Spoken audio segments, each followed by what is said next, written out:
Bonjour à tous, bienvenue à ce webinaire euh, de la série des webinaires sur les méthodologies pour l'implémentation des projets BPM.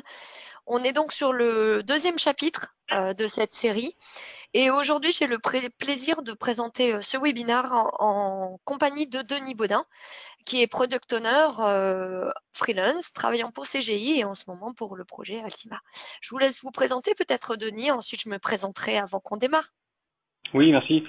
Donc, comme vous l'avez dit, moi je suis product owner actuellement pour le client Altima. J'ai une quinzaine d'années d'expérience dans les technologies de l'information, principalement dans le domaine des assurances. Je travaille sur des projets d'optimisation de processus depuis environ 3 ans et donc depuis un an pour le client Altima à Niort. D'accord, très bien, ben, enchanté. Et du coup, ben, vous allez m'accompagner aujourd'hui pour donner les retours d'expérience par rapport à tout ça, justement. Et donc, moi, pour me présenter rapidement, avant qu'on démarre, Delphine Coal, du coup, ça fait 6 ans que je travaille pour Bonitasoft. J'ai un peu plus de 15 ans d'expérience dans ben, justement tout ce qui est lié à la qualité, l'optimisation de processus, la gestion de process BPM. Et du coup, je trouvais intéressant parce qu'on parle souvent ben, d'outils, de technologies, de projets techniques, de aussi pouvoir parler des projets en eux-mêmes, de ce qu'on peut faire, ce qu'on ne peut pas faire, ce qu'on peut conseiller pour optimiser aussi l'implémentation, s'assurer qu'elle soit à succès parce que on n'a pas que les aspects techniques qui peuvent faire capoter un projet et on le voit souvent. Alors, avant qu'on démarre et que du coup nous arrêtions la caméra, je vous propose, si vous avez des questions, pour que ce soit le plus interactif possible, de les poser dans la partie questions du panneau de configuration du GoToWebinar. On essaiera d'y répondre si on peut tout au long de la présentation. Et sinon, à la fin, on fera une session de questions-réponses. Si vous le souhaitez et que vous avez envie de partager votre expérience, n'hésitez pas aussi à du coup lever la main dans l'outil avec la petite main et je vous ouvrirai le micro pour qu'on puisse également vous écouter et partager ensemble. Avant de démarrer, je vais reprendre quand même rapidement euh, l'historique un petit peu du cycle de vie d'un projet de business process management. La plupart d'entre vous, je pense, ont déjà fait des projets informatiques, ont déjà peut-être déployé justement des processus automatisés. En général, on a 5 phases. La première phase qui est ce qu'on appelle, nous, dans notre jargon, Discovery Design, qui va permettre vraiment d'étudier les optimisations qu'on veut faire, la transformation digitale qu'on veut apporter, et du coup, voir qu'est-ce qu'il va falloir faire, par quel processus commencer. Ensuite, la phase d'implémentation, qui est vraiment la phase qui va nous permettre de déployer nos processus et de faire les développements. Ensuite, le déploiement en production. Une phase qu'on appelle monitoring, nous, mais qui est du coup de surveillance de ces processus pour voir comment ils fonctionnent et d'optimisation. Donc, on est vraiment dans un cycle d'amélioration continue et c'est le propre de tout projet BPM depuis qu'on parle de business process management ou de transformation digitale. Alors, qu'est-ce qu'on a vu dans le webinaire d'avant? Je ne sais pas si vous l'avez tous déjà vu, si vous étiez là dans la session précédente, mais en gros, on s'était vraiment focalisé sur la première phase, la phase de Discovery Design, qui est une phase très importante et qui doit vraiment se faire et être réfléchie avant de démarrer. Alors, qu'est-ce qu'on en sort de cette phase? On en sort plusieurs choses. Déjà, euh, des objectifs. Mais des objectifs, ok, c'est bien joli, mais il faut qu'ils soient partagés entre l'équipe technique qui va ensuite implémenter, donc l'équipe IT souvent, l'équipe de la DSI, et l'équipe métier qui, elle, va subir ce changement, si on parle de subir, ou être acteur, parce qu'elle peut être aussi la personne qui a impulsé ce besoin de changement. Alors, lié à ça, et même si je l'ai mis en troisième position, on a aussi les valeurs attendues de la transformation digitale. On veut atteindre quelque chose, toujours avec ça. Et on veut avoir un bénéfice. Souvent, ça va être une meilleure traçabilité, une meilleure efficacité au niveau des processus, peut-être des économies, une meilleure qualité. Enfin, il y a vraiment des valeurs attendues et des valeurs qu'on va vouloir mesurer. C'est pour ça qu'on définit aussi les indicateurs de performance. Ces indicateurs, on va aussi les lier au projet et c'est eux qui vont être suivis dans la phase de monitoring qu'on voit dans le dernier webinaire de la série qui sera celui post-production. Alors après, il y a une chose importante aussi, c'est le processus. Et là, Denis, je pense que ça, vous le savez, quand vous travaillez avec des clients, le premier processus sur lequel on va travailler, c'est vraiment très important. Alors, moi, je vous donne un peu la recommandation qu'on donne chez Bonita.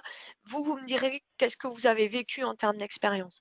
Nous, chez Bonita, souvent, on dit que le premier processus à automatiser et à optimiser, il faut qu'il soit cœur de métier. Pourquoi? Parce qu'il faut qu'il montre la valeur à la direction. Il faut qu'on voit qu'il y a vraiment quelque chose qui a changé et pour obtenir l'adhésion de tout le monde. Mais en même temps, ce qu'on dit aussi, c'est qu'il ne faut pas qu'il soit trop complexe pour donner une visibilité rapide de la valeur et aussi pour éviter d'épuiser les équipes techniques sur des choses qui demanderaient trop de complexité. Qu'est-ce que vous en pensez, Denis? Oui, tout à fait. Alors nous, ce qu'on a choisi de faire chez Altima avec CGI, c'est de faire une première phase d'analyse des processus et de sélection justement sur les indicateurs que vous avez mentionnés précédemment et notamment sur la valeur attendue. Donc on a fait une phase d'inventaire et puis ça nous a permis de sélectionner un certain nombre de processus avec un fort potentiel d'optimisation et une valeur ajoutée assez rapide. Voilà, effectivement, et c'est souvent le cas, hein, c'est le but. Mais c'est vrai que moi, j'ai déjà vu des clients commencer par un processus très très complexe ou par un tout petit processus et finalement passer des mois à essayer de mettre en place quelque chose qui n'avait aucune valeur pour l'entreprise et au final rester que sur ce processus et ne pas pouvoir en ajouter d'autres parce que c'est tout l'intérêt d'une démarche BPM. Alors, le dernier point, je vous le rappelle rapidement, et on l'a vu dans le premier webinaire, c'est les participants au projet. Et ça, c'est important pour cette phase, l'implémentation. Pourquoi? Parce que du coup, on va définir une équipe projet. Cette équipe projet, elle doit à la fois intégrer le chef de projet, les développeurs, ou si on part sur une méthode agile, le product owner ou le scrum master. Euh, on doit avoir par exemple un architecte parce que ça peut être important puisqu'on parle d'intégration dans le SI. Ça peut être bien aussi d'avoir quelqu'un qui gère tout ce qui est données, base de données, un expert base de données, ça peut toujours être utile. Mais aussi, il ne faut pas oublier des personnes côté utilisateur qui vont être vraiment impliquées dans le projet pour s'assurer que ce qui est développé sera toujours validé par ces personnes. Vous allez me dire, ça c'est connu, c'est ce qu'on fait dans toutes les méthodes agiles. Oui, mais c'est d'autant plus important dans ce genre de projet. Pourquoi? Et je pense que c'est maintenant qu'on va le voir. Une fois qu'on a validé tout ça, eh ben on démarre. On démarre l'implémentation. Et qu'est-ce qu'il y a à implémenter dans ce type de projet? Beaucoup de choses. Les processus à développer, à définir. Et là, forcément, ça touche à l'humain. Ça touche à qu'est-ce qu'on va changer comme tâche. Le modèle de données, l'interface utilisateur aussi, la connectivité dans le SI avec toutes les autres applications. Donc ça, c'est pareil, ça demande de bien connaître les impacts par rapport aux autres applications, à l'organisation. Ensuite, on va vraiment faire l'intégration, les tests et préparer tout le packaging pour le déploiement. Donc là, jusque-là, je pense que beaucoup d'entre vous vont me dire, oui, d'accord, ok, mais là, on n'apprend rien. Et oui, c'est vrai, pour le moment, on n'apprend rien. Mais je me permets de vous le rappeler, et je pense que Denis sera d'accord avec moi, parce que c'est vraiment important de penser à tout ça. Pourquoi?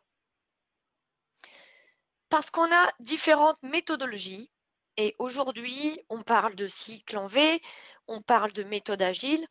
On sait que les méthodes agiles ont souvent bonne presse en ce moment, et que les méthodes en cycle en V ne sont pas toujours très bien vues actuellement parce qu'il y a des modes. Denis, je sais que vous allez nous en parler juste après pour nous donner justement un peu votre exemple. Mais selon les choix et selon comment vous travaillez, les deux peuvent être valables.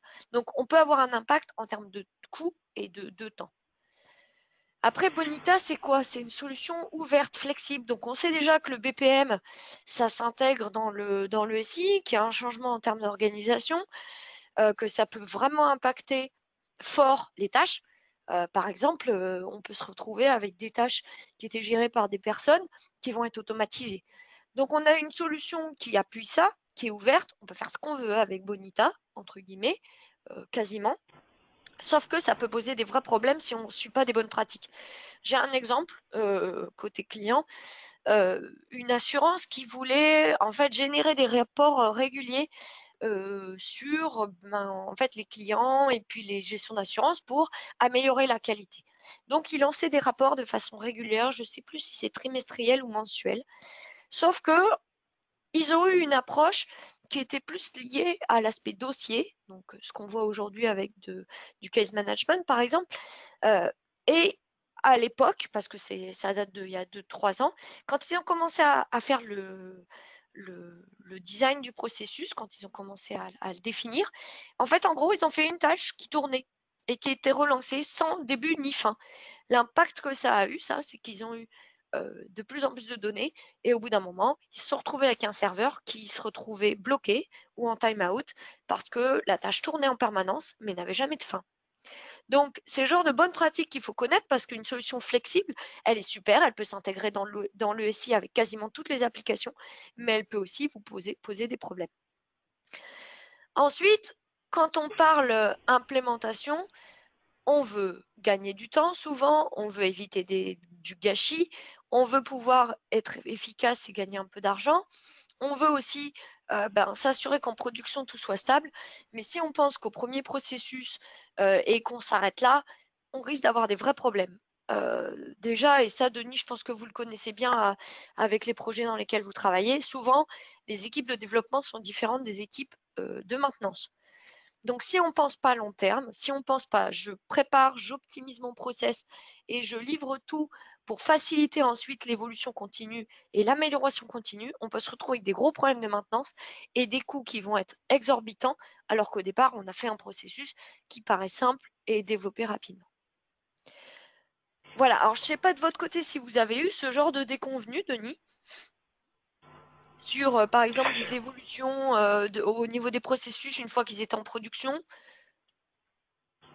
Alors on est sur les phases de mise en production de nos premiers processus. Donc pour l'instant sur la production on n'a pas tellement de déconvenus, mais on a essayé de mettre en place une équipe qui est assez autonome sur ces environnements en tout cas. Donc on a une équipe de dev qui est autonome pour forcément le travail en local, mais aussi le déploiement sur un environnement de développement déployé et un environnement de recettes. Ce qui fait que on essaie d'être le plus autonome possible sur les environnements sur lesquels on a la main. Et puis ensuite, on a effectivement une équipe d'exploitation qui va prendre le relais pour les déploiements en pré-production et en production. D'accord, oui, et c'est souvent le cas en fait, hein. On a souvent plusieurs équipes. Alors, maintenant qu'on a parlé de tout ça, que la plupart d'entre vous, je pense, connaissent, j'aimerais bien qu'on rentre vraiment plus dans les détails. Et là, on va, si vous êtes d'accord, continuer en parlant de Bonita, puisque du coup, nous, c'est l'exemple qu'on connaît bien et sur lequel on travaille. Alors, c'est parti. Une fois qu'on a tout défini, qu'on a bien réfléchi à comment on veut faire, eh ben, il faut se mettre au travail et on se lance dans le projet. Alors, Denis, je vais peut-être vous laisser nous rappeler un petit peu comment ça se passe sur les projets. On a le choix à chaque fois hein, quand on démarre. On peut partir sur un projet en cycle en V ou en projet agile. Qu'est-ce que vous en pensez, vous? Qu'est-ce qui fonctionne mieux de votre expérience? Alors moi personnellement, j'ai pas mal expérimenté le cycle en V, surtout il y a quelques années, mais là depuis au moins 5 ans, je travaille uniquement sur des projets agiles. C'est c'est un choix qui est souvent fait par les clients parce que c'est dans l'air du temps, mais qui apporte aussi une vraie flexibilité. Donc là, notamment chez Altima, on est parti sur un mode agile avec un premier sprint qu'on pourrait appeler le sprint zéro, dont je parlais tout à l'heure, qui nous a permis d'identifier les processus de l'entreprise. Donc là, on a eu une première phase complète d'inventaire, hein, identifier les processus existants, et puis du coup, on en a déduit les processus à optimiser, parce que tous les processus, il y en a qui fonctionnent bien, qui n'ont pas nécessairement de potentiel d'optimisation. Donc on en a déduit un certain nombre d'indicateurs et puis on les a présentés aux clients en disant là on a un fort potentiel, ici on a un fort potentiel mais il peut y avoir des obstacles techniques et du coup lui a fait ses choix et donc a choisi les processus sur lesquels démarrer. Et ensuite, on est parti sur des sprints de 3 semaines. Là, on a une équipe de développement qui est en place et qui fait ses réalisations. Donc dans nos sprints, on essaie d'embarquer à chaque fois, comme on est pour l'instant sur des périmètres assez réduits, on essaie d'embarquer un nouveau processus sur chaque sprint et puis des fonctionnalités pour les processus qui ont déjà été développés. D'accord. Ouais, c'est intéressant et du coup, c'est aussi ce qu'on préconise. Nous, on a beaucoup de projets, du coup, justement agiles. Donc, même si, par exemple, on sait qu'il y a des projets sur lesquels on peut être sur un cycle en V, je sais que nous, par exemple, on a eu un client en Angleterre euh, qui était parti sur ce type de démarche, qui avait vraiment défini tout. Malheureusement, il s'est trouvé que pendant les périodes de développement, les utilisateurs, en voyant les écrans, en voyant les tâches, se sont rendus compte qu'ils auraient pu finalement supprimer des tâches humaines qui n'avaient pas autant de valeur qu'ils l'auraient cru au départ. Et donc, du coup, ce client qui travaille dans l'industrie euh, en Angleterre a refait tous les phases de conception détaillée et générale. Et du coup, ils ont perdu 2 mois dans le projet. Alors du coup, nous, chez Bonita, et je pense que c'est aussi ce que vous préconisez, j'ai repris votre appellation, le produit minimum viable, parce que je trouve que ça décrit vraiment tout. En gros, nous, ce qu'on propose, c'est vraiment d'avoir quelque chose qui est quelque chose de livrable avec une valeur minimum pour l'utilisateur qui inclut toutes les couches euh, supportées par le produit. Pourquoi? Parce que du coup, on va avoir des livraisons régulières. Donc, du coup, ici, il y a des changements à faire, c'est plus simple. Pourquoi? Parce qu'on a une visibilité de l'utilisateur. On a dit tout à l'heure que l'utilisateur, il est dans l'équipe projet. Donc, du coup, régulièrement, on lui montre ce qui est et du coup, il voit que ça avance et il voit ce qui change et il devient acteur du changement. On fait une construction progressive sans supprimer les fonctionnalités. Avec Bonita, c'est très facile de construire. C'est vrai que l'outil, euh, par sa structure, par le fait qu'il y a beaucoup de dépendances malgré la séparation des couches entre le processus, les données et l'interface, va moins permettre de flexibilité, notamment pour le modèle de données par exemple, sur des suppressions de fonctionnalités ou des modifications. C'est pour ça qu'on conseille aussi de construire vraiment de façon itérative. Et ensuite, c'est un gros avantage, c'est que ça facilite l'automatisation que nous, on préconise vraiment, parce que ça évite les erreurs humaines. Euh, du coup, ça, voilà, par rapport à ce que vous dites. Donc, comme vous disiez, vous avez fait un premier sprint avec une première version minimum du processus, et ensuite vous améliorez et vous ajoutez des fonctionnalités, c'est ça? Oui, tout à fait, oui, oui. C'est ça, on fait une première version du processus en produit minimum viable, ce qui permet aux clients d'avoir directement un processus qui fonctionne, et puis on apporte des fonctionnalités par la suite. Et l'organisation en agile, avec les rituels de démonstration, par exemple, permet d'avoir un retour dès la démonstration. Et puis quand on fait des livraisons en production, eh ben, on peut s'améliorer comme on est sur des cycles courts.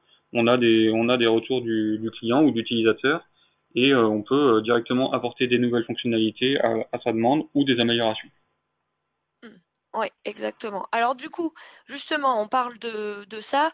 Euh, je vous propose qu'on rentre un peu plus dans le détail des couches.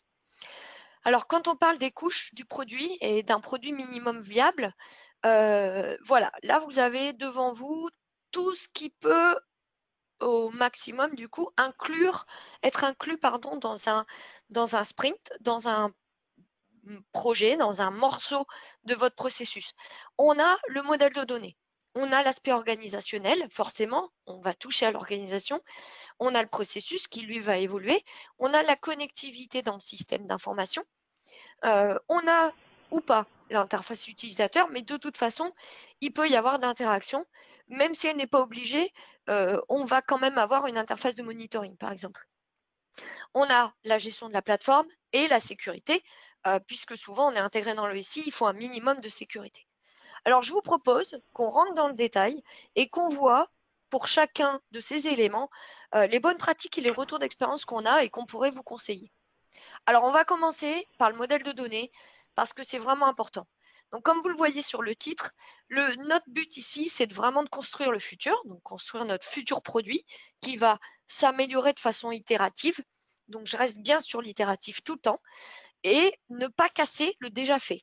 Pourquoi? Parce que comme ça, on essaie vraiment d'avoir une démarche où on essaie de ne pas revenir en arrière pour avoir un gain permanent et du coup rester flexible. Alors, on parle du modèle de données. On a plusieurs possibilités.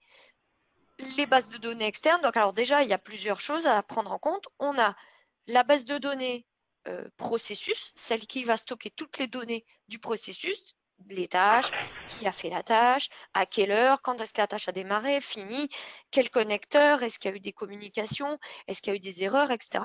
Ensuite, on a la base de données métier, qui est celle qui va vraiment stocker toutes les données qu'on va utiliser tout au long du processus. Par exemple, si je prends des congés, le nombre de jours de congés, l'adresse, etc. Donc, on a plusieurs possibilités par rapport à ça. On peut utiliser des bases de données externes.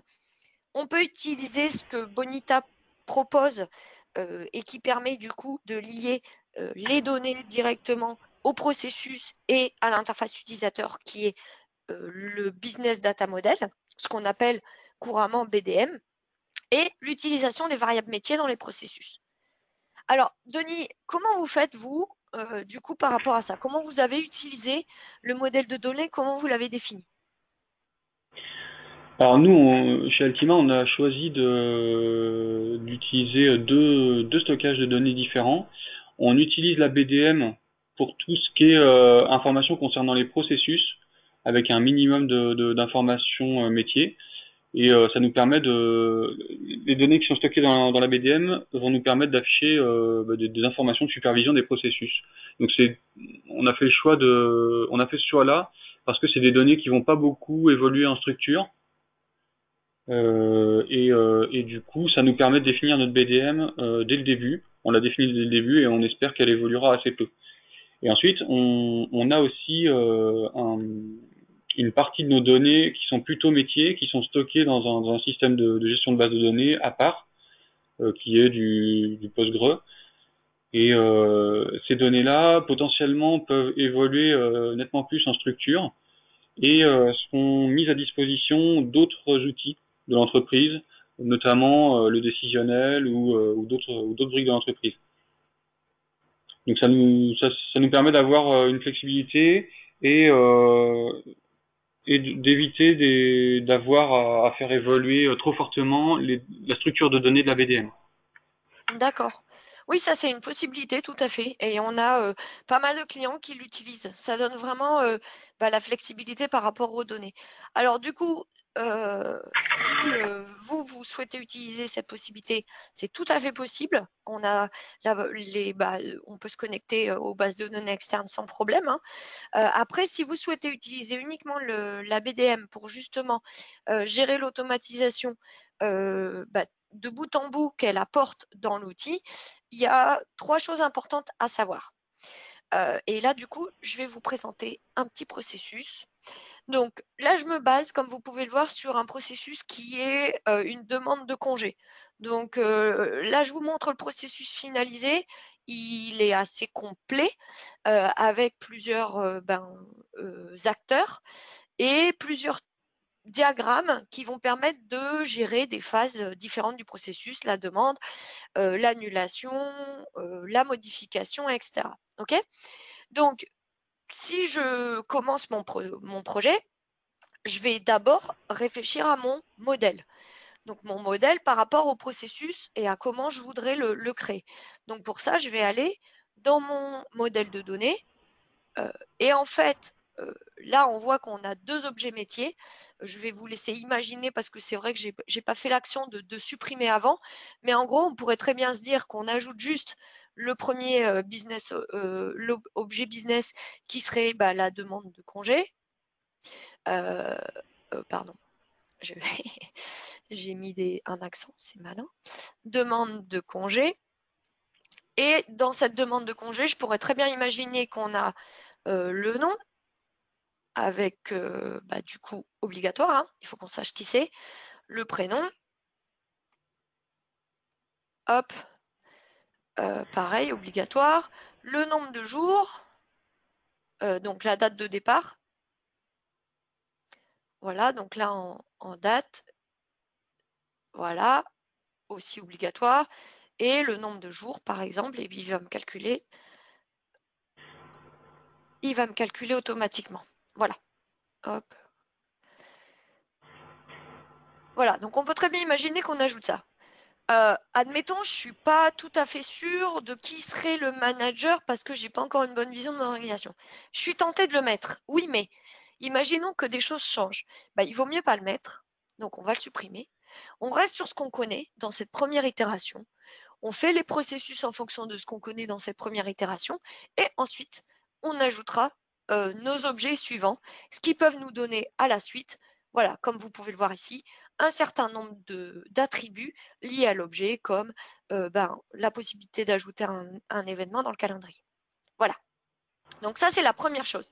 C'est pour ça qu'on vous dit de démarrer le travail à réfléchir sur la BDM au plus tôt, de définir uniquement ce qui est connu et d'enrichir durant les itérations au long cours. Parce que du coup, c'est important, parce qu'au niveau de la BDM, vous pourrez facilement ajouter, mais par contre, du fait des dépendances, il pourra être difficile, vous pourrez créer des conflits au niveau des changements dans les colonnes, par exemple. Alors après la BDM, autre chose d'importante, c'est l'organisation. Comment on définit l'organisation? Alors, Denis, peut-être vous pouvez nous donner un petit peu l'exemple de ce que vous avez fait chez Altima. Comme ça, derrière, moi, je vais pouvoir expliquer comment on peut travailler avec Bonita aussi en utilisant le LDAP, par exemple. Oui, tout à fait. Alors, chez Altima, il existe un LDAP, mais qui n'est pas encore très enrichi. C'est en cours de travail et du coup, qui dispose d'une vision assez simple de l'organisation d'entreprise. Donc, ce qu'on a choisi de faire dans un premier temps, c'est d'utiliser le modèle organisationnel interne à Bonita et d'y décrire la structure de l'entreprise telle qu'on en a besoin dans les premiers processus qu'on optimise. C'est-à-dire qu'on ne va pas décrire l'intégralité de la structure de l'entreprise.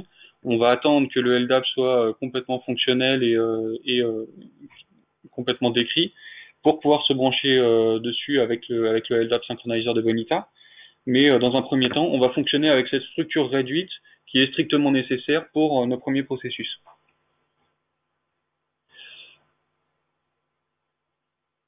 D'accord, donc du coup, là, vous en êtes à une première phase.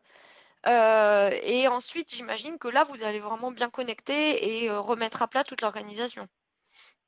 Tout à fait, l'objectif c'est de connecter avec le LDAP Synchronizer et d'avoir une synchronisation régulière de la structure de l'entreprise et d'en bénéficier dans nos processus. Mais pour une première étape, c'était pas possible, donc on a choisi de faire avec le modèle organisationnel de Bonita qui se suffit à lui-même dans un premier temps. D'accord. Alors justement, par rapport à ça et au LDAM, justement, il y a une chose qui est importante à savoir, c'est que donc au niveau du LDAP, on a ce qu'on appelle le LDAP Synchronizer qui va permettre de faire la synchronisation automatique entre votre LDAP, votre Active Directory et ensuite l'organisation au sein de Bonita. Par contre, il y a quelque chose en plus dans Bonita qui peut être intéressant à utiliser, c'est les rôles. Un rôle, c'est par exemple membre, ça peut être, je ne sais pas si vous avez des écrivains dans une équipe, par exemple, qui fait de la documentation, des rôles comme ça, qui sont génériques et qui vont être rattachés. Donc si je vous montre dans Bonita, donc je vais aller dans l'organisation. Donc là, je suis dans une organisation type, hein, celle qu'on utilise, comme vous le dites, Denis, pour tester, par exemple, en interne, avant de vraiment faire la vraie organisation rattachée. Donc, par exemple, si je prends ressources humaines, j'ai des personnes et là, j'ai un rôle qui s'appelle membre. Ce rôle membre, donc on peut en ajouter d'autres, hein, on peut ajouter, je sais pas moi, chef de projet, etc. Ce rôle membre, alors attendez, parce que du coup, je prends quelqu'un au hasard, il va être rattaché à une personne qui va être dans un groupe. Donc, quand on va importer le LDAP, on va avoir chaque personne rattachée à un groupe et on va pouvoir lui donner un rôle. Alors, ce qui est important, et notamment en gardant en tête que vous allez du coup euh, être dans une démarche d'amélioration continue, donc une démarche où vous ajoutez des nouveaux processus en production qui vont peut-être dépasser l'organisation que vous avez mis en place au départ, c'est d'utiliser des rôles qui vont être génériques, globaux. Pourquoi? Parce que derrière, ce sera plus facile de faire le mapping avec les acteurs qui sont les personnes, les acteurs qui vont réaliser les tâches dans votre processus. Ce qui va vous permettre de faire évoluer votre organisation sans devoir refaire à la main des mappings entre les candidats aux tâches et votre organisation. Alors, une fois qu'on a travaillé sur le modèle de données, qu'on a réfléchi à notre organisation, en parallèle, on peut travailler sur nos processus. Donc, ça, le processus, c'est vraiment important. Et ce qu'on retient dès le départ, c'est qu'il faut absolument, et on vous le conseille, ne restez pas dans votre coin. Travaillez au maximum avec vos utilisateurs métiers sur les processus, quitte à utiliser l'outil pour le faire. Pourquoi? Parce que c'est ce qui va vous permettre justement d'avoir une vision claire de ce qu'il y a à faire et de valider avec eux au fur et à mesure, dans chaque itération, ce qu'il y a à faire. Alors, nous, on conseille de faire ce qu'on appelle le happy path. Donc, si je reviens sur mon processus, j'annule mon organisation. Ici, on a un processus vraiment complet et terminé, mais il ne s'est pas fait en 2 minutes. Hein. On l'a fait par itération. Donc, du coup, je suis revenue à un premier sprint. Ce premier sprint, qu'est-ce qu'il peut contenir dans mon happy path? J'ai une personne qui va faire la demande. La demande, c'est vous, moi, on fait une demande de congé. Et donc, qu'est-ce que je vais faire? Je vais faire l'initialisation de la demande de congé. Je vais vouloir savoir combien j'ai de jours restants pour pouvoir la faire. Et ensuite, je vais vouloir notifier mon manager. Mais on peut s'arrêter là dans la première itération. On n'a pas besoin d'aller sur un autre acteur pour faire la validation automatisée. Non, on peut juste envoyer un mail au manager. Et comme ça, du coup, on va vraiment valider ces premières phases et s'assurer qu'elles sont correctes. Donc, c'est ça qu'on appelle le happy path. Pas d'exception, un seul acteur et du coup, quelque chose qu'on va construire pas à pas. Donc, je vais parler aussi de l'aspect collaboratif. Et ensuite, pour le côté visualisation et le côté travail, nous, on conseille toujours d'essayer d'être le plus clair possible. Donc, comme vous l'avez vu, ça peut vite devenir brouillon si on définit tout sur le même processus, qu'on a un processus avec 5 acteurs ou plus. Alors, Denis, vous, comment vous faites quand vous dessinez les processus? Parce qu'on a des choses qui peuvent être importantes, on a des sous-processus. Comment vous fonctionnez-vous? Alors nous, on a choisi un découpage en sous-processus. D'une part parce qu'on a des développeurs qui sont issus d'autres technologies, et notamment du Java, et qui ont l'habitude de découper leur code. Et du coup, ça offre une lisibilité qui est quand même nettement meilleure que d'avoir un processus tout dans la même fenêtre. Et puis, ça nous permet aussi d'avoir des possibilités de réutilisation. Notamment pour des briques de notification ou des parties du processus qui pourraient être utilisées soit à plusieurs endroits du même processus, soit dans des processus différents. Je peux citer un exemple de découpage, par exemple. Nous, on a pas mal de processus qui font de la notification, donc qui réalisent des actions de manière automatisée, puis ensuite ils vont aller informer quelqu'un ou un groupe que cette action a été réalisée. Et bien, cette partie-là de briques de notification, qui peut notifier aussi bien par email, par SMS ou créer des tâches dans un outil de gestion de tâches, eh ben, on a choisi de la mettre dans un sous-processus et de la réutiliser. Donc, on a décrit des entrées-sorties assez génériques pour qu'elles puissent être réutilisées à plusieurs endroits. D'accord. Ok. Donc du coup, vous utilisez ce qu'on appelle la call activity du Oui, processus tout à fait. parent et les sous-processus. Donc je vais juste le montrer pour tout le monde. Ça, c'est une call activity. D'accord? Vous voyez la petite croix? Cette petite croix, en fait, elle va appeler un sous-processus qui va du coup apparaître soit en dessous, soit on peut carrément avoir un nouveau diagramme.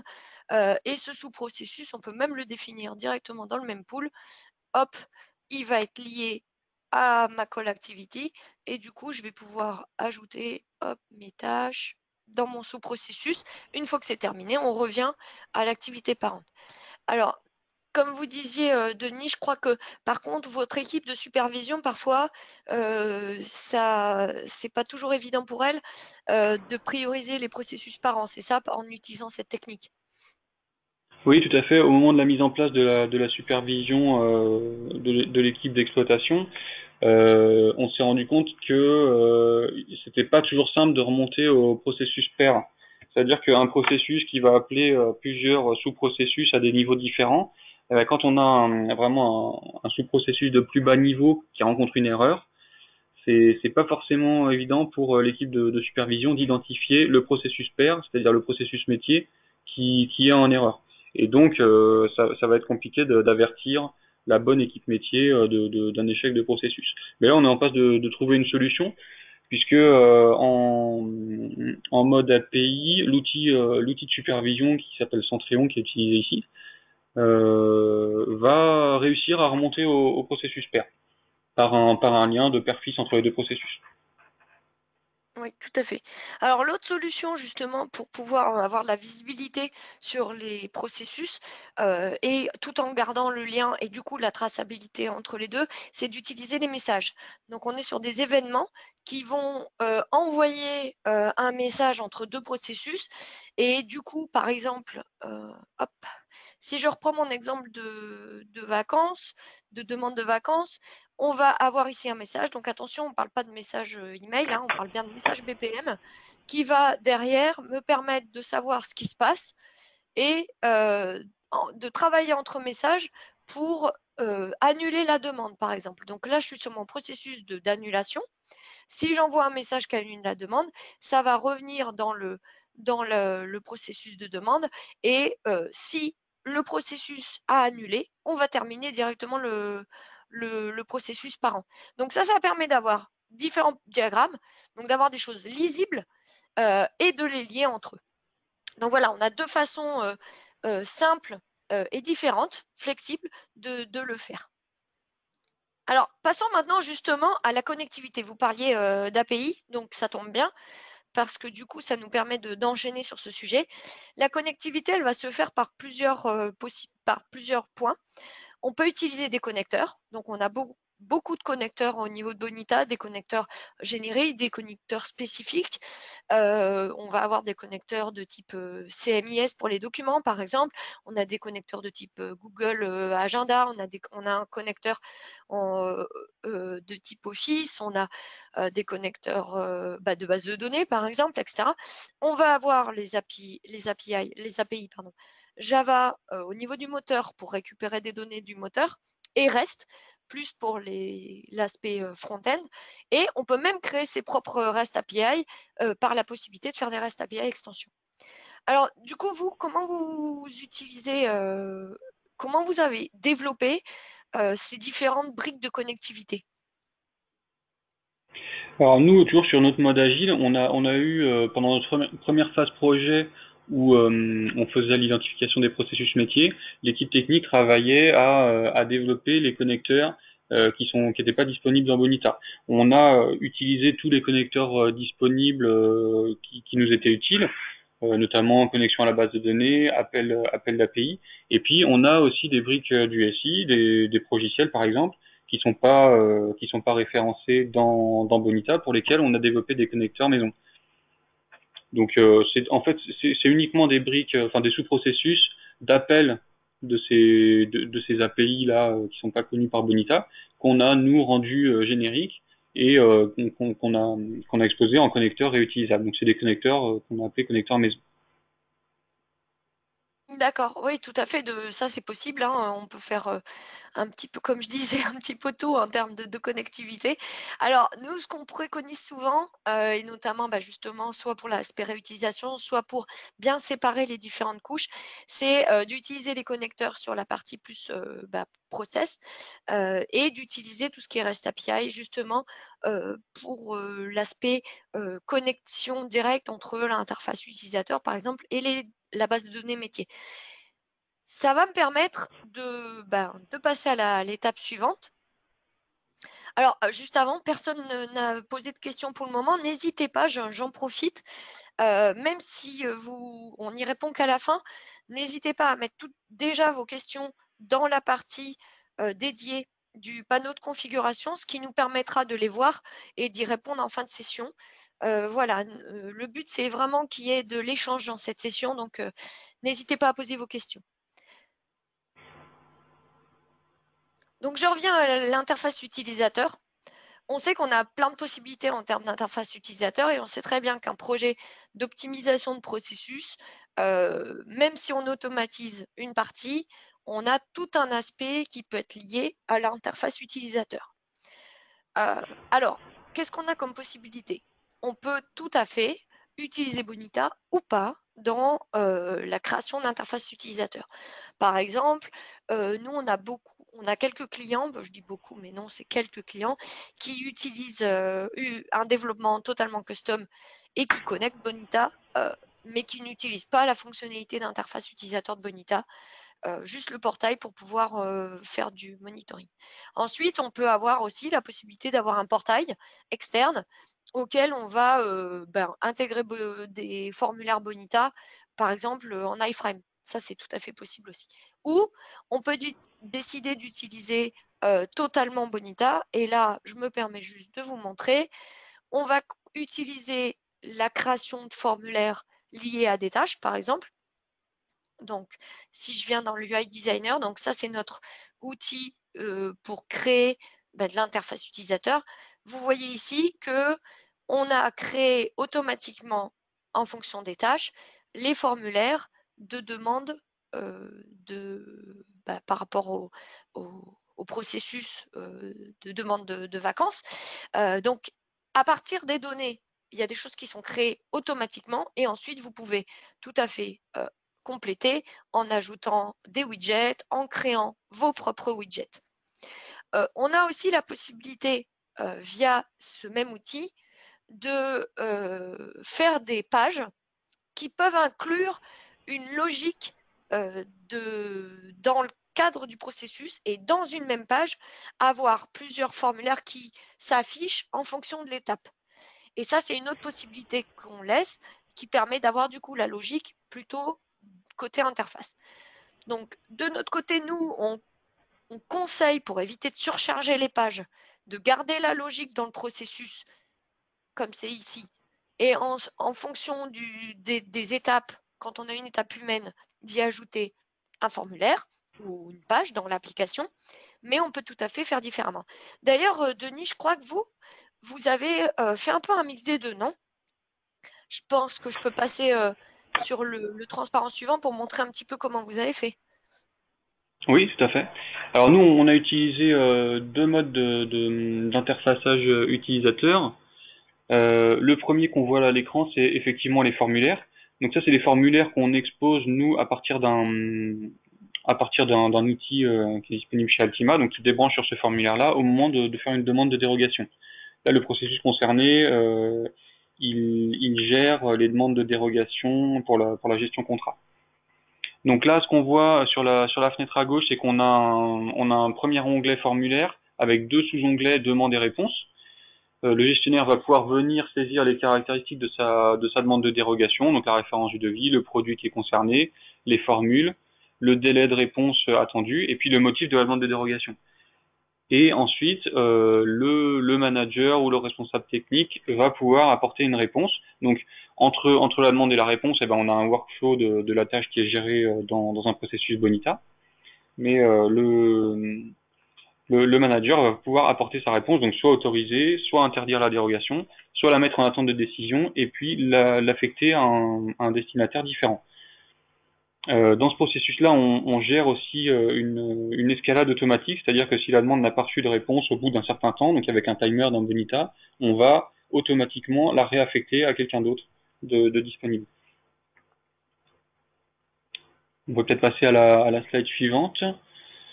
Donc on a prévu aussi sur ce formulaire-là un onglet commentaires, donc qui nous permet d'avoir une sorte de fil de discussion. Et donc ces commentaires-là, ça reprend soit un commentaire qui aurait été posté librement, donc en bas de la page commentaire, soit les commentaires qui sont postés via le formulaire. Donc là, on retrouve le nom de la personne qui a posté le commentaire, la date à laquelle il l'a posté, et puis toute la discussion. Et enfin, on a un troisième onglet qui est la synthèse, donc là qui représente la timeline de la demande de dérogation. Et, euh, et qui... Hop, on est parti un petit peu trop loin, mais cette Désolée, je timeline suis allée trop représente vite. vraiment toutes les étapes de la demande de dérogation, avec notamment les escalades manuelles ou les escalades automatiques. Et ensuite, on a mis en place donc une living application qui est proposée par Bonita, qui est une application qui est exposée sur un portail qui est plutôt réservé aux managers, qui va leur permettre de suivre toutes les actions qui ont été réalisées par un processus. Donc là, on est sur un autre processus métier qui est la notification par SMS aux clients de de la confirmation d'ouverture de leur contrat. Donc là, on voit que le manager a la possibilité de choisir le processus. Donc là, on est sur la confirmation de souscription. Il sélectionne une plage de date, une date de début, date de fin, et puis on va lui afficher toutes les notifications qui ont été faites entre ces deux jours-là. Donc là, on voit qu'on a un certain nombre de notifications avec le type d'opération qui a été réalisé. Donc là, c'est l'envoi de SMS pour ce processus, et puis le statut de l'opération. Donc là, on avait des coordonnées qui étaient absentes, on a des SMS qui sont en succès, et puis on peut avoir aussi des SMS qui sont en erreur. Et on a une possibilité aussi qui est offerte par Bonita de rajouter un petit bouton là pour exporter ces informations-là. Donc là, sur ce process, on n'en a pas spécialement besoin, mais dans ce tableau-là, on peut afficher aussi des informations qui pourront être utilisées à des fins statistiques. Donc là, on a une possibilité d'export Excel qui va permettre à l'agent statistique de réaliser dans Excel des visualisations ou des analyses plus fines. D'accord, merci.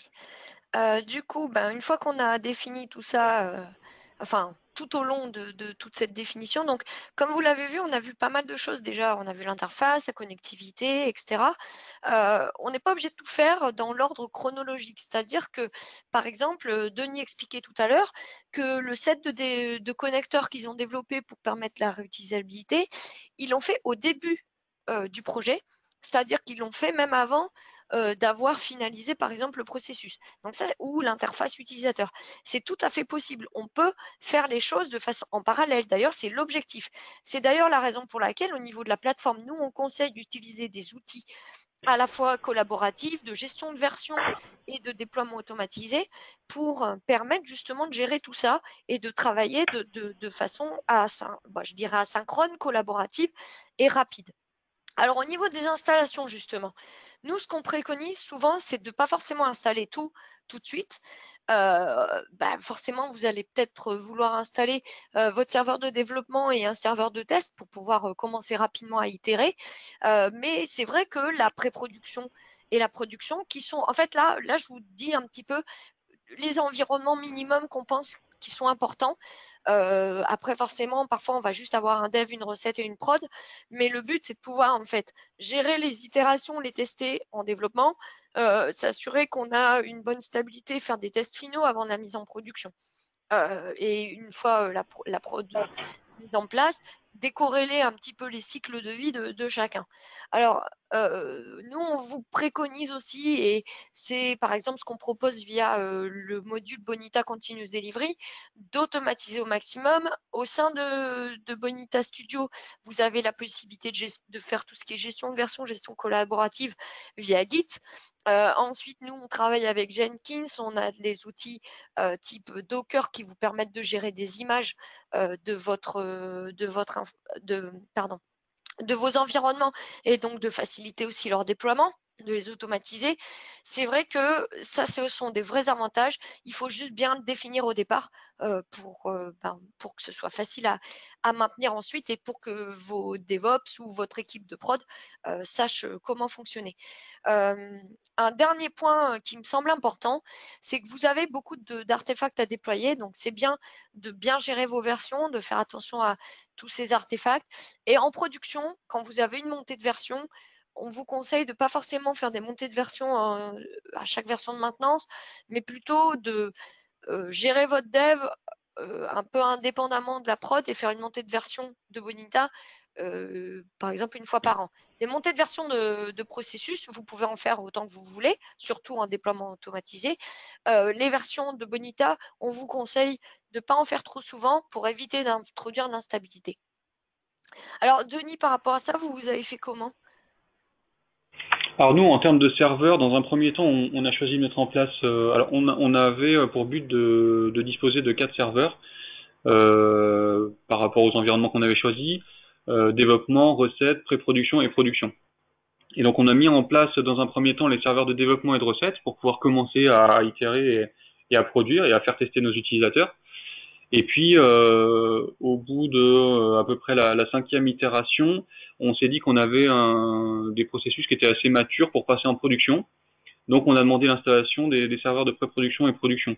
On a choisi de ne pas le faire dès le début parce que ça nous permettait de ne pas avoir justement à gérer les montées de version Bonita sur des serveurs qui n'étaient pas utilisés. Donc, désormais, on a nos serveurs de pré-production et production qui sont installés et on gère les montées de version sur les 4 environnements. Le fait d'avoir 4 environnements, ça nous permet d'avoir une version de Bonita la plus fraîche en développement et en recette. Et puis une fois qu'elle est stabilisée, on sait qu'on peut mettre à jour Bonita sur la pré-production et la production. D'accord. Ok. Alors, comme il reste plus que 5 minutes, je vais passer un peu rapidement sur la partie sécurité, mais j'y passe rapidement parce qu'il n'y a pas, voilà, c'est flexible. Bonita étant une web app, vous pouvez tout à fait y mettre toutes les couches de sécurité que vous voulez au-dessus, et notamment au niveau des single sign-on. Vous pouvez brancher un single sign-on de votre choix, sachant qu'aujourd'hui, Bonita intègre et supporte 3 types de single sign-on, SAML, Kerberos et CAS. Logiquement, c'est assez simple à faire, il y a la documentation. Donc voilà, après, en termes de sécurité, c'est surtout à vous de voir quelles sont les règles au niveau de votre entreprise. Alors, du coup, pour conclure et avant qu'on passe à notre petite session de questions-réponses, est-ce qu'il y a vraiment une recette unique en fait pour réussir son projet d'automatisation? Euh, Moi, j'ai mon avis. Je pense que non. Je pense qu'il y a un petit peu pas mal de recettes, qu'on peut commencer plusieurs choses, qu'on peut amener de la flexibilité, on peut prendre les choses par le bout qu'on veut, on peut faire des itérations plus ou moins longues, on travaille un petit peu à sa sauce. Il y a juste quelques bonnes pratiques à respecter. Alors, du coup, déjà, construire pas à pas, ça apporte beaucoup de valeur, ça évite des erreurs.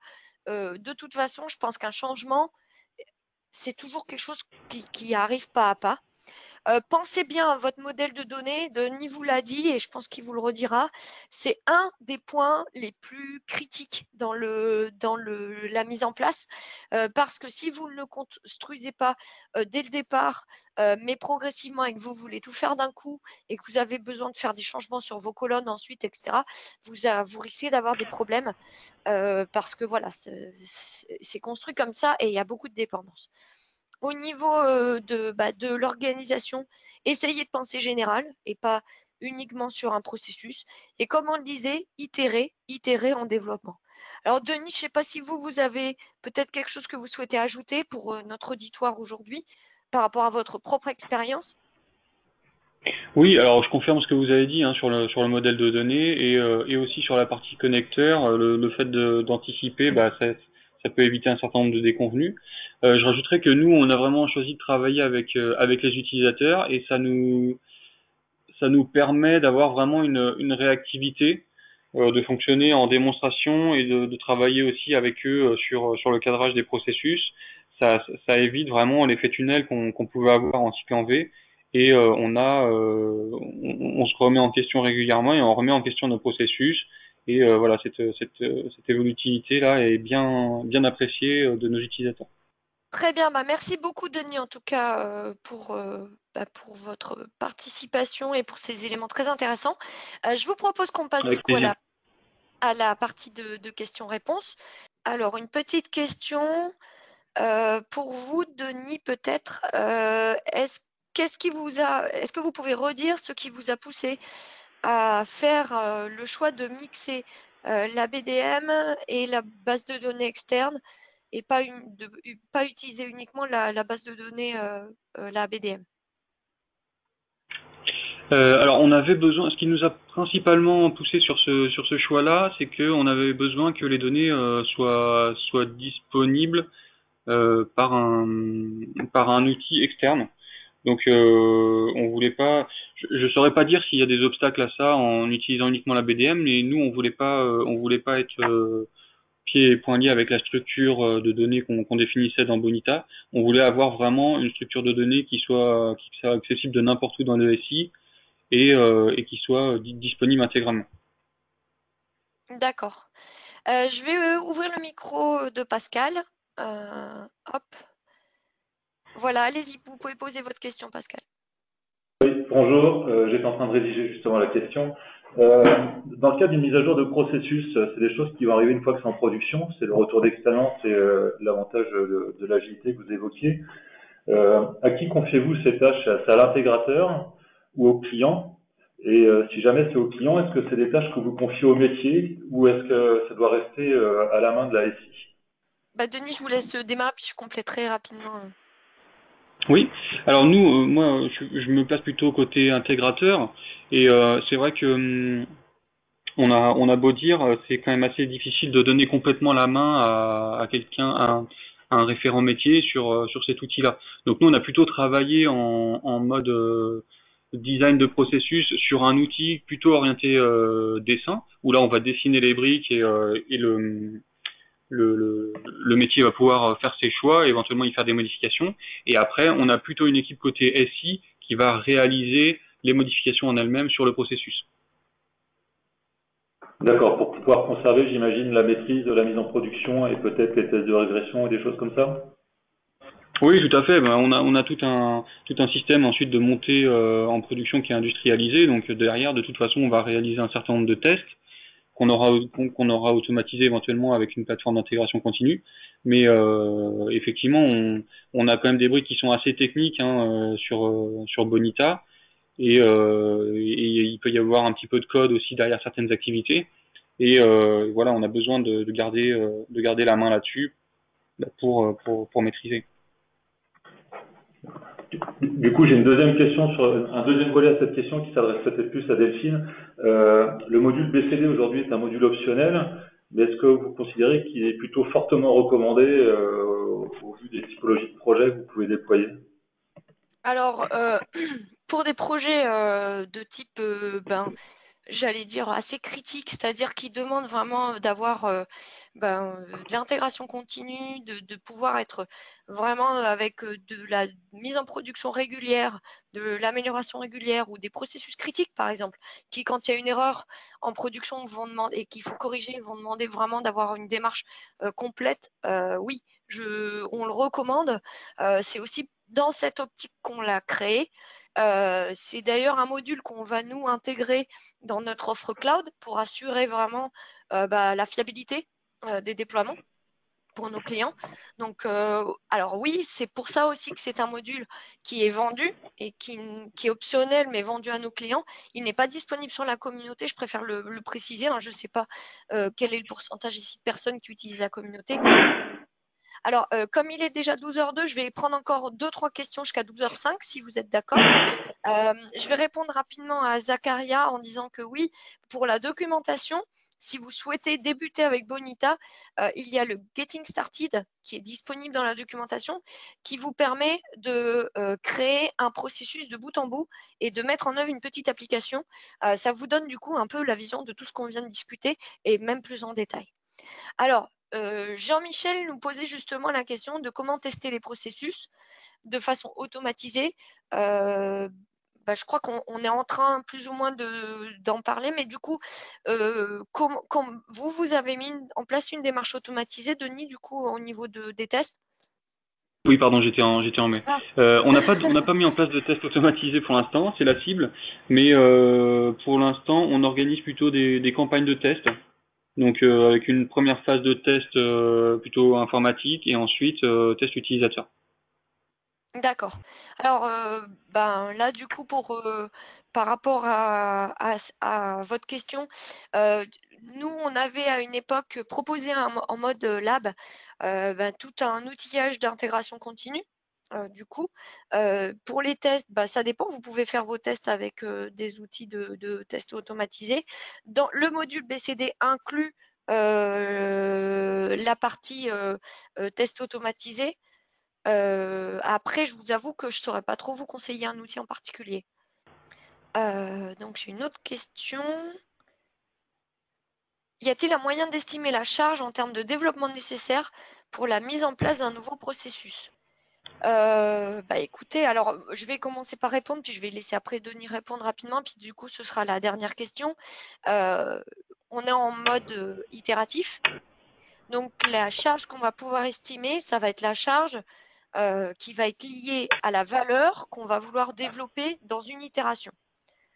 Estimer de façon précise le développement nécessaire pour la mise en place d'un nouveau process, étant donné qu'on ne peut pas estimer de façon claire les évolutions qu'il va y avoir, l'optimisation qu'il va y avoir, les changements en termes de tâches manuelles, les développements d'interface, etc. qu'il y a, c'est vrai que c'est difficile.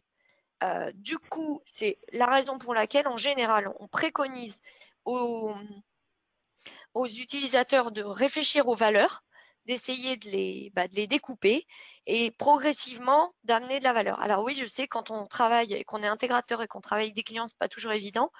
Mais l'avantage, c'est que du coup, ça évite de se retrouver avec des projets qui coûtent 2 fois plus cher que prévu. Ça, c'est ma vision de ce que j'ai vu à la fois quand je travaillais en société de service et depuis que je suis chez Bonita. Je ne sais pas, Denis, vous, ce que vous avez comme retour. Alors nous, on a essayé quand même de quantifier un petit peu le temps nécessaire à chaque processus, en s'abstrayant totalement des problématiques de sprint, mais pour apporter une vision à notre client du temps qui serait nécessaire et aussi du coût du développement d'un processus. Donc ce qu'on a fait, c'est qu'on a quantifié un petit peu les tâches qu'on avait dans le processus, les tâches script, donc les tâches automatiques, et puis les tâches utilisateurs, les connecteurs dont on avait besoin. Et puis on a réalisé des ABAC pour le développement d'un connecteur de tel type, pour le développement d'une tâche, le développement d'un script, etc. Donc ça nous permet d'avoir un macro chiffrage et de donner une idée à notre client du temps nécessaire et du coût que pourra avoir l'automatisation d'un processus. Ok, alors je vais revenir sur votre question, Jean-Michel, rapidement. Je me suis renseignée auprès d'un de mes collègues pour avoir un peu une idée de ce qu'on avait proposé. Et on avait fait des blog posts sur l'utilisation des API qui peuvent s'intégrer facilement dans une intégration continue et qui peuvent vous permettre de tester automatiquement. Donc, ce que vous pouvez faire, c'est aller sur le site de la communauté. Dans les blog posts, vous tapez API pour votre recherche et vous allez voir qu'on propose des tutoriaux pour apprendre, pour pouvoir le faire. Voilà, j'espère que ça répond à votre question. Ce que je vous propose, c'est qu'on termine ce webinaire. Alors, si vous souhaitez continuer à nous suivre dans la série des bonnes pratiques, le prochain webinaire sera sur la collaboration entre les équipes utilisateurs et le développement sur le studio. Donc, on va vraiment se focaliser sur le studio et le développement dans le studio. Donc, n'hésitez pas à nous rejoindre, c'est le 21 janvier. Je vous rajoute dans le chat à tous l'adresse pour que vous puissiez vous inscrire si vous le souhaitez. Voilà, et sinon, merci beaucoup Denis pour votre participation aujourd'hui, c'était un vrai plaisir. Avec Et plaisir. merci à tous pour votre présence à ce webinaire aujourd'hui et une bonne journée. Bonne journée.